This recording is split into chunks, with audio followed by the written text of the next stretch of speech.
മലയാളത്തിലെ ഏറ്റവും വലിയ താരങ്ങൾ ആരാണ് എന്ന ചോദ്യത്തിന് മമ്മൂട്ടി, മോഹൻലാൽ എന്നീ പേരുകൾ മലയാളികൾ പറഞ്ഞു തുടങ്ങിയിട്ട് കാലം കുറച്ചായി. ഈ രണ്ട് താരങ്ങളും വർഷങ്ങൾക്ക് ശേഷം സ്ക്രീനിൽ ഒരുമിച്ച് വരുന്നു എന്ന ഫാക്ടർ തന്നെയായിരുന്നു പാട്രിയോട്ട് സിനിമ കാണാനുള്ള ആവേശവും. കാരണം ഇന്ത്യയിലെ തന്നെ മറ്റൊരു ഇൻഡസ്ട്രിയിലും നമ്മൾ അത്ര കണ്ടു പരിചയിക്കാത്ത ഒരു കാര്യമാണല്ലോ ഇൻഡസ്ട്രിയിലെ ടോപ്പ് താരങ്ങൾ, പ്രത്യേകിച്ചും ഫാൻസ് റൈവൽസ് ആയി കാണുന്ന രണ്ടുപേർ ഒരുമിച്ച് കുറച്ചധികം സിനിമകളിൽ അഭിനയിക്കുക എന്നത്. 56ഓളം സിനിമകൾ ഒരുമിച്ച് ചെയ്ത മോഹൻലാൽ മമ്മൂട്ടി കോംബോ വീണ്ടും തിയേറ്ററിൽ എത്തിയപ്പോൾ വിചാരിച്ചത്ര ഇമ്പാക്ട് ഉണ്ടാക്കാൻ മഹേഷ് നാരായണൻ എന്ന ഡയറക്ടർക്ക് പറ്റിയോ? വളരെ വലിയൊരു ആശയം, അത്ര പുതുമയുള്ളതല്ല എങ്കിലും വലിയ പണം മുടക്കി ചിത്രീകരിച്ച ഒരു സിനിമയാണ് പാട്രിയോട്ട്. ആ പണം ചെലവാക്കിയത് സിനിമയിൽ കാണാനുമുണ്ട്. പക്ഷെ പല പടങ്ങളിലും കണ്ടുമെടുത്ത കോർപ്പറേറ്റ് വില്ലനും അയാൾക്കെതിരെ നാടിന്റെ നന്മയ്ക്കായി പോരാടുന്ന നായകനും എന്ന ഫ്രഷ് കഥയെ സോഷ്യൽ മീഡിയയുടെ പ്രശ്നങ്ങളും സ്വകാര്യതയുടെ ലംഘനവും ഒക്കെ ചേർത്ത് അവതരിപ്പിക്കാൻ നോക്കിയ ശരാശരി സിനിമയായിട്ടാണ് പാട്രിയോട്ട് കണ്ടപ്പോൾ തോന്നിയത്. ഈ സിനിമ കൈകാര്യം ചെയ്യുന്ന വിഷയം തെരഞ്ഞെടുത്ത അണിയറ പ്രവർത്തകരും അതിനുവേണ്ടി ആവശ്യമായ ബഡ്ജറ്റ് നൽകിയ നിർമ്മാതാവുമൊക്കെ അഭിനന്ദനങ്ങൾ അർഹിക്കുന്നുണ്ട്. 3 മണിക്കൂറിനടുത്താണ് സിനിമയുടെ ലെങ്ത് ഉള്ളത്. ആദ്യ പകുതി നന്നായി സമയമെടുത്ത് പ്ലോട്ട് എസ്റ്റാബ്ലിഷ് ചെയ്യുകയാണ്. എന്നാൽ ആദ്യ പകുതിക്ക് ശേഷം സിനിമ പാകിസ്ഥാൻ വിട്ട റോക്കറ്റ് പോലെയായി എന്നാണ് തോന്നിയത്. ഫസ്റ്റ് ഹാഫിൽ പ്രേക്ഷകൻ എന്ന നിലയിൽ കിട്ടിയ ത്രില്ല് സെക്കൻഡ് ഹാഫിൽ ചോർന്നുപോയി. സെക്കൻഡ് ഹാഫിൽ ചിലപ്പോഴൊക്കെ ഇതുവരെ പറഞ്ഞ കഥ ഇനി എങ്ങനെ പറയുമെന്നൊരു കൺഫ്യൂഷൻ അഭിനേതാക്കൾക്കും അണിയറ പ്രവർത്തകർക്കും ഉള്ളതുപോലെ തോന്നി. പ്രേക്ഷകരെ ഇമോഷണലി കണക്ട് ചെയ്യാൻ സിനിമ നിരന്തരം ശ്രമിച്ചിട്ടും പരാജയപ്പെട്ട അവസ്ഥയായിരുന്നു. ഉദാഹരണത്തിന് ജയ് ഭീം കാണുമ്പോൾ ഒരിക്കലും സിനിമയിലെ വില്ലന്മാരെ ഒരു വലിയ സംഘട്ടനത്തിന് ശേഷം വെടിവെച്ച് കൊല്ലുന്ന ചന്ദ്രുവിനെയോ, പുലിമുരുകൻ സിനിമയിൽ ഡാഡി ഗിരിജയെ കോടതിയിൽ കയറ്റി വാദിച്ച് ജയിൽ ശിക്ഷ വാങ്ങി നൽകുന്ന മുരുകനെയോ പ്രേക്ഷകർ ആഗ്രഹിക്കില്ല. അത് സിനിമ സെറ്റ് ചെയ്യുന്ന ഋതത്തിന് ചേർന്നതല്ല എന്നതുകൊണ്ടാണ്. പക്ഷെ പാട്രിയോട്ടിലേക്ക് വരുമ്പോൾ രണ്ടാം പകുതിയിൽ വില്ലനെ നായകൻ എന്ത് ചെയ്യണമെന്നൊരു കൺഫ്യൂഷൻ കാണുന്ന പ്രേക്ഷകർക്ക് കൂടി ഉണ്ടാകുന്നു. ആകെ എൻഗേജിംഗ് ആയി പിടിച്ചിരുത്തുന്നത് സുഷിൻ ശ്യാമിന്റെ ബാക്ക്ഗ്രൗണ്ട് സ്കോർ മാത്രമാണ്. സിനിമ പറഞ്ഞു തുടങ്ങിയ പ്ലോട്ടിനെ പോകെ പോകെ വലിച്ചു നീട്ടി സിനിമയിൽ അതിന്റെ പ്രാധാന്യം തന്നെ കളയുന്ന വിധത്തിലാണ് അവതരണം. മമ്മൂട്ടിയുടെ ഫ്ലൈറ്റിൽ വെച്ചുള്ള ഫൈറ്റും മോഹൻലാൽ വരുന്ന പോർഷൻസുമായിരുന്നു സിനിമയിൽ ആകെ കൂടെ ഉണ്ടായിരുന്ന തിയേറ്റർ ഹൈ മൂമെന്റ്സ്. എന്നാൽ അതിന്റെ ഇമ്പാക്ട് കിട്ടിയോ എന്നൊരു ചോദ്യം ബാക്കിയാണ്. ഫൈറ്റ് തുടങ്ങിയാൽ ഉടനെ ആടി തുടങ്ങുന്ന ക്യാമറയും സൂം ചെയ്തും സ്പീഡ് കൂട്ടിയും സ്ക്രീനിലുള്ളവർ എന്താണ് ചെയ്യുന്നതെന്ന് വ്യക്തമാക്കാത്ത അവസ്ഥയുമായിരുന്നു സിനിമയിലെ ഫൈറ്റ് സീനുകളിൽ ഉടനീളം. മമ്മൂട്ടിയും മോഹൻലാലും അവരുടെ കഥാപാത്രങ്ങളെ മികച്ച രീതിയിൽ തന്നെ ചെയ്തു വെച്ചിട്ടുണ്ട്. എന്നാൽ ഫഹദ്, കുഞ്ചാക്കോ ബോബൻ, ദർശന,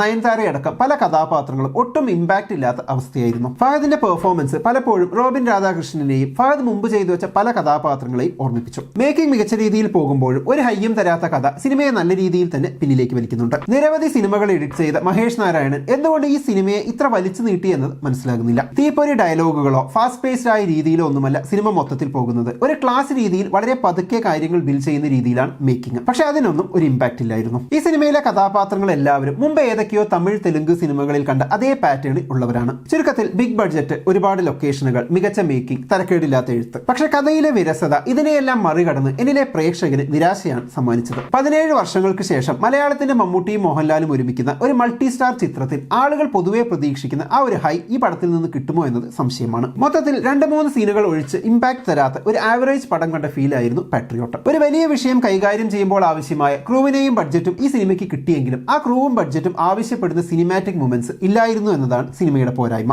നല്ല സിനിമകൾ എന്നാൽ മാസ് മസാലയാണ് എന്ന അർത്ഥത്തിലല്ല, മറിച്ച് അങ്ങനെ അല്ലാത്ത സിനിമകളിൽ ഉണ്ടാവേണ്ട ക്വാളിറ്റി ലാക്ക് ചെയ്യുന്നു എന്നതാണ് ഇവിടെ പ്രശ്നമായത്. എന്തായാലും ഒരു തവണ തിയേറ്ററിൽ കണ്ടിരിക്കാൻ പറ്റുന്ന കുഴപ്പമില്ലാത്തൊരു സിനിമ, അങ്ങനെയാണ് പാട്രിയോട്ട് അനുഭവപ്പെട്ടത്. അപ്പൊ എന്താണ് ഈ സിനിമയെ കുറിച്ചുള്ള നിങ്ങളുടെ അഭിപ്രായം? കമന്റ് ബോക്സിൽ എഴുതുമല്ലോ. നമുക്ക് അടുത്ത വീഡിയോയിൽ വീണ്ടും കാണാം. ബൈ.